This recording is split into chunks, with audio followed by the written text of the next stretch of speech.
மீனாஸ் மெனுவின் நவராத்திரி நல்வாழ்த்துக்கள். ஓம் தேவி கூஷ்மாண்டாயை நமக.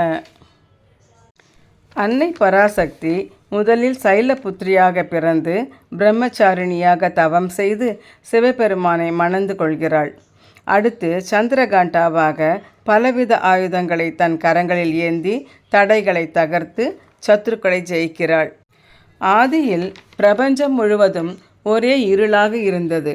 பராசக்தி இருளான சூரியனில் தங்கி ஒளியை உண்டாக்கினாள். சூரியன் பிரகாசமாக ஒளிர மற்ற கிரகங்களையும் உண்டாக்கி ஒரு சூரிய குடும்பத்தை, சோலார் சிஸ்டத்தை தோற்றுவித்தாள். இவை எல்லாம் ஒவ்வொரு பாதையில் ஒரே சீராக சுழன்று கொண்டிருக்கின்றன. சூரியனில் இருந்து உலகை படைத்ததனால் அன்னையை சதுர்த்தி அன்று கூஷ்மாண்டாவாக வழிபடுகிறோம்.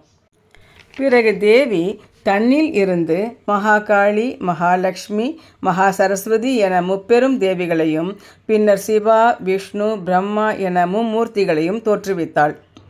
ஆண் பெண் சக்திகளாக சிவன், காளி, விஷ்ணு, லக்ஷ்மி, பிரம்மா, சரஸ்வதி என்றும் இருவரும் சேர்ந்து உலகை உருவாக்கி இயங்க வைத்தாள்.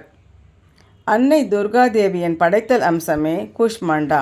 இவளே தன் சக்தியால் சூரிய மண்டலத்தை இயக்கி சூரியனின் ஆற்றலினால் உலகில் உயிர்களை தழைக்கச் செய்பவள். சக்தியின் ஆற்றல் சிறிய விதையில் இருந்து அண்ட சராச்சரங்கள் வரை வியாபித்து இருக்கிறது. சிறிய விதை வளர்ந்து மரமாகி மீண்டும் விதை உருவாகுகிறது. சக்தி யாதுமாகி எல்லாவற்றிலும் நீக்கமர நிறைந்து விளங்குகிறாள். கூஷ்மாண்டா நம் உடலில் அநாகத சக்கரத்தில் வீற்றிருக்கிறாள். கூஷ்மாண்டா தேவியின் 8 கரங்களிலும் கமண்டலம், வில், அம்பு, தாமரை, சக்கரம், கதை, அக்ஷமாலை, கலசம் தாங்கி அருள்கிறாள். அஷ்ட சித்திகளையும் நவநிதிகளையும் பக்தர்களுக்கு அள்ளி தருகிறாள். இவளின் ஸ்லோகம்: சுரா சம்பூர்ண கலசம் ருதிராப்துலவ பேவச்ச ததானா ஹஸ்த பத்மாப்யாம் கூஷ்மாண்டா சுபதாஸ்துமே.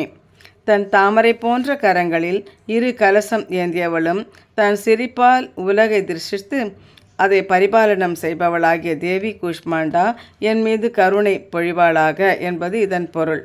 கூஷ்மாண்டா தேவிக்கு உத்தரப்பிரதேசத்தில் கான்பூர் அருகே கதம்பூரில் கோவில் உள்ளது. எல்லோரும் இவளை வணங்கி எல்லா நலனும் வளமும் பெறுவோம்.